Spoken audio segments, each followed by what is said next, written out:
ఉద్యోగానికి రాజీనామా చేసి ఎలక్షన్ రేసులోకి దిగారు. ప్రభుత్వంలోనే కొలువు వస్తుందనుకొని సర్కారు నౌకరీకి గుడ్ బై చెప్పి చివరికి రాజకీయ నిరుద్యోగిగా మిగిలిపోయారు. యూనియన్ ఆఫీస్కి వచ్చే నాయకులు అన్నా ఎంత దూరం వచ్చిందే అని అడుగుతుంటే పాపం జవాబు కోసం తడుముకోవాల్సి వస్తోంది. ఇంతకీ ఎవరైనా దేనికోసం ఈ నిరీక్షణ?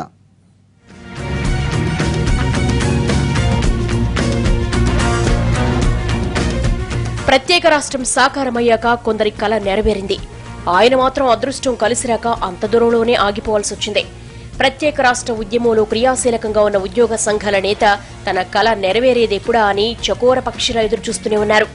తెలంగాణ ఉద్యమంలో కీలక పాత్ర వహించిన వారిలో ఉద్యోగ సంఘం నాయకులు ముందు వరుసలోనే ఉంటారు. అందుకే తెలంగాణ ప్రభుత్వం కూడా ఉద్యోగులకు ఫ్రీ హ్యాండ్ ఇచ్చింది.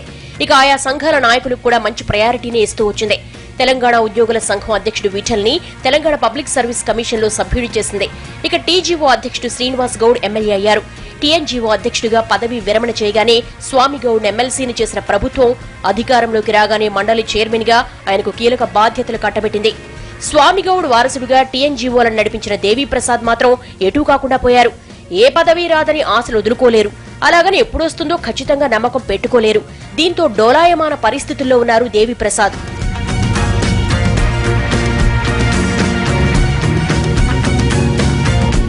ఉద్యోగ విరమణకి ఇంకా కొంతకాలం ఉండగానే హైదరాబాద్ ఎమ్మెల్సీ ఎన్నికల్లో బరిలో నిలిచారు దేవీప్రసాద్. ఉద్యమంలో క్రియాశీలకంగా ఉన్న దేవీప్రసాద్ ను పోటీలో నిలపడం టీఆర్ఎస్ పార్టీకి కొంత కలిసొచ్చింది. అనుకున్న దానికంటే మంచి ఫైటే ఇచ్చారాయన.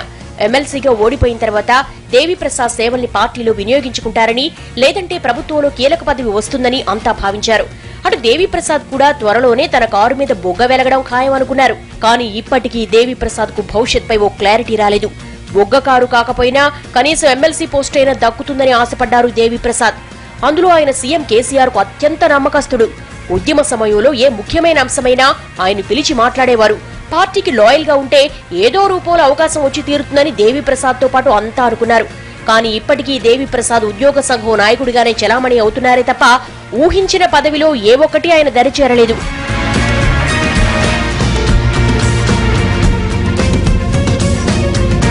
ఉద్యమ నాయకుడిగా గౌరవించి యూనియన్ మాత్రం ఆయన గౌరవాధ్యక్షుడిగా కొనసాగించింది.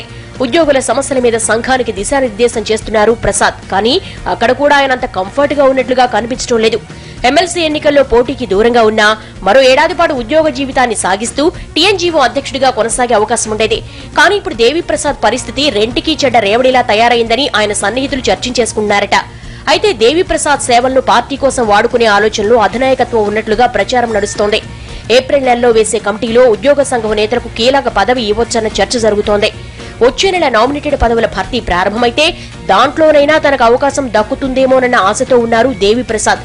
మరి ఆయన సేవలు పార్టీకేనా ప్రభుత్వంలోనా అన్నది మరికొన్నాళ్ళు సస్పెన్సే.